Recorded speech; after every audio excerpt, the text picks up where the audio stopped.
And of course, that's the norm. The police don't care about the absent black fathers whose neglected kids become killers and degenerates. But the moment that a kid defiles the sacred pride flag, they go and arrest the parents as well. For a very long time, I've made my position clear on the entire concept of hate crimes. As a category, hate crimes don't make any sense at all. A large number of crimes are motivated by hatred in some capacity or another.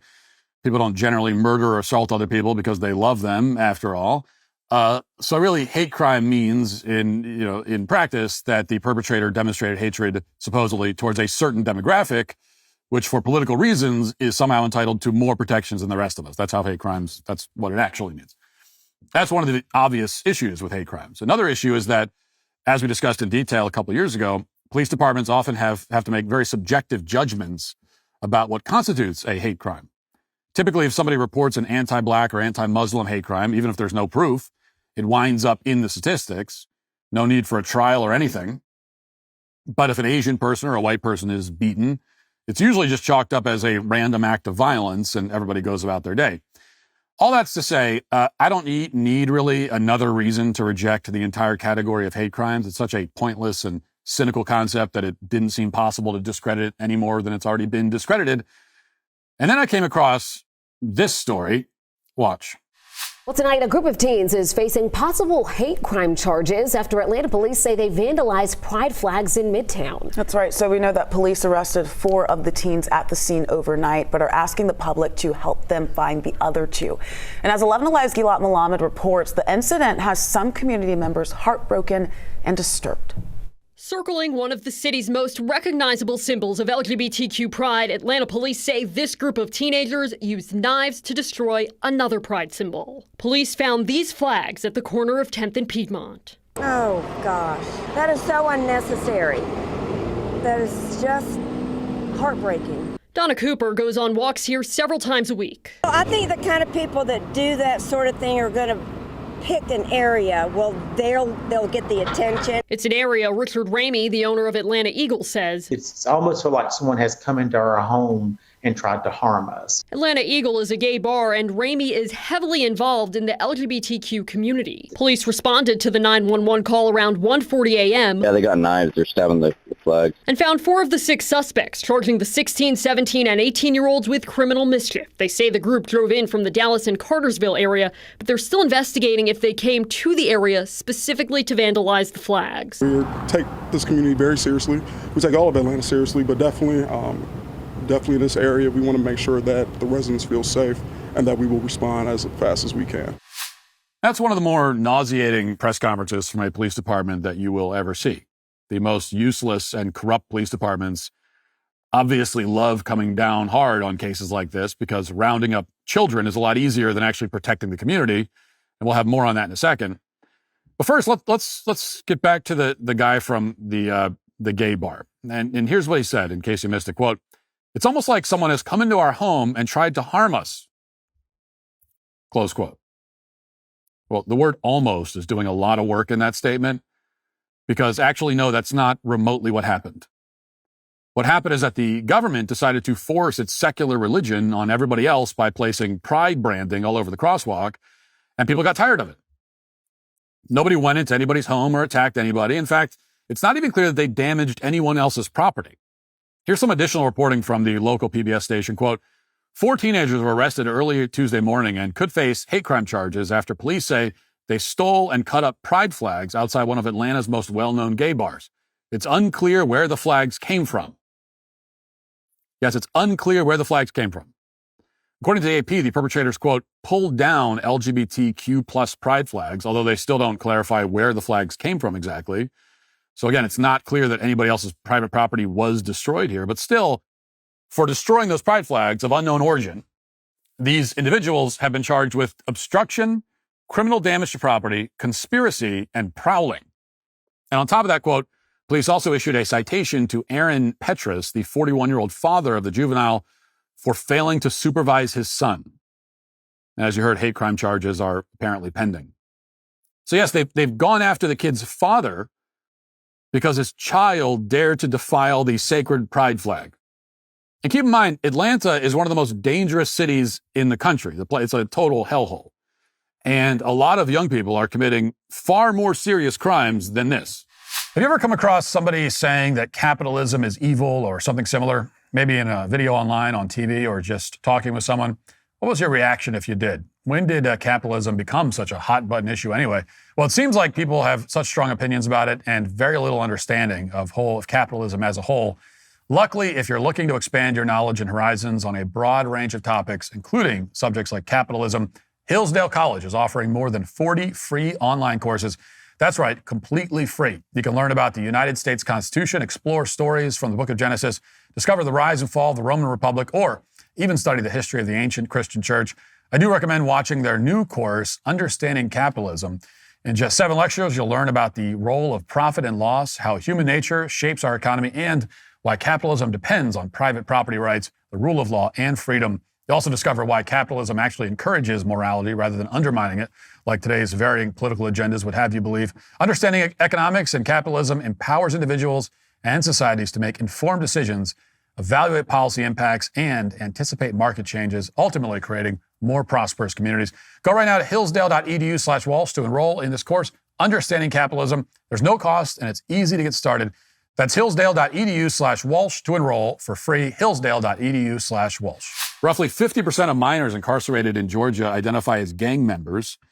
And one of them is named Jaden Myrick, who was convicted of committing a fatal shooting at a wedding several years ago. Myrick testified that he joined a gang when he was just 9 years old. And there's a picture of Jaden in case you needed the visual. And to give some more context for this crime, Jaden Myrick was 17 years old when he went to a country club in Buckhead in July of 2018 looking to commit some armed robbery. And that's when he spotted several people who were waiting for an Uber after the ceremony. And so he robbed all of them as he had planned. And then when one of the men tried to reason with the robbers and ask for his driver's license back, Jaden Myrick shot the guy to death. And here's what the victim looked like. He was a white man named Christian Broder. Following the shooting, Jaden Myrick mocked the victim's family, attempted to intimidate witnesses as well. In other words, he committed one of the most heinous and psychopathic crimes imaginable. But guess what? The police never went after Jaden Myrick's mother or his father, who we can assume is nowhere in the picture. They never threw his father in prison for raising a horrible child who were failing to raise, who began committing crimes when he was 9 years old, culminating in his decision to murder a man at a wedding. They never held the father responsible for allowing his child to be groomed into joining a gang before he was even a teenager. In fact, they didn't even really go after the gang. And of course, that's the norm. The police don't care about the absent black fathers whose neglected kids become killers and degenerates. But the moment that a kid defiles the sacred pride flag, they go and arrest the parents as well. Even aside from the sheer hypocrisy and insanity on display here, this arrest raises more than a couple of questions. And here's the big one. How can it be a hate crime to destroy a pride flag? Who is it a hate crime against exactly? Like, in order for it to be a hate crime, you'd think there'd have to be a victim. Who's the victim? Gay people as a whole? Well, how were any of them in any way injured by this? No gay person was attacked. No gay person was threatened. No trans-identifying person was assaulted in any way. In fact, no gay person would even know that this happened had they not pressed charges. So what is the harm? You might say, well, this is a symbol of their sexual preferences, and they feel very offended when it's destroyed. And apparently, that's what they're claiming. They're saying that the gay people saw their flags being ripped up, and they became hysterical, and they felt like their homes were being invaded or something. But if that's the case, why do we allow people to burn the American flag? Every court in the country will tell you that it's protected speech under the First Amendment. You can burn whatever American flags you want, no matter how much it offends anybody. Now, people who value the flag and love this country, they don't get to throw you in jail because you hurt their feelings. They don't get to throw you in jail because they feel like you're invading their home when you show up here and burn the flag. But the gay flag is apparently special somehow. Now, you might say, well, in this case, the flags in Atlanta belong to somebody else, so they were private property, and you can't destroy private property. But based on the news reports, we actually don't know that. We have no idea who owned these flags at the moment, but Let's assume that it's true. Let's assume that these teenagers destroyed a $20 flag that somebody else, either the city or the gay bar, paid for. Well, in scenario number one, where the city paid for this gay pride flag, then obviously there should be no charges at all. The government doesn't get to compel taxpayers to fund the display of secular religious symbols in violation of the First Amendment, and then demand that we pay for maintaining them as well. They don't get to paint the streets and paint flags, plant flags to advance their particular brand of gay communism. The Constitution just doesn't work that way. The money was stolen the moment that it was spent on those flags, and so the teenagers in that case were just repaying the favor. But in scenario number two, where the gay bar or some private actor paid for the flags, and they went and ripped the flag down from outside the gay bar or something like that, if that's what happened, well then at most, the charge should be vandalism or mischief or something inconsequential like that. And the kids should be, they should have pay the $20 back, and that's it. The idea that they should also be hit with obstruction, conspiracy, and prowling charges and hate crime charges, and that their parents should be arrested too, is obviously totally absurd. I mean, we just watched dozens of Democrats all over the country damage Teslas to the tune of $10,000 or more each and get off with warnings in almost every single case. Tim Walsh's own employee was caught on camera going on a vandalism spree, and they didn't do anything to him, much less to his parents. And now they're going to tell us that some $20 flag warrants a massive police response and a dragnet that captures the parents of everybody involved. Now, you hear the term anarcho-tyranny used a lot, but it's hard to think of a better example than this. At the same time, you have to give the city of Atlanta credit for one thing, which is that despite my expectations, they've managed to demonstrate yet another reason why the category of hate crimes should be abolished and never mentioned by anyone ever again. In every case, it's used for fraudulent purposes to punish politically disfavored groups, to prop up hoaxes, or to distract from the people who are actually committing crimes.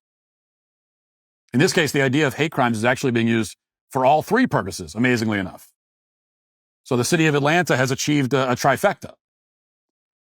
And that is why the city of Atlanta and everybody else who's pretending to be upset that some teenagers took down the pride flag in the middle of the street are today canceled. If you'd like to see what else I have to say, you can access my full show by going to dailywire.com or by going to the Matt Walsh Show Twitter page. Hope to see you there. Godspeed.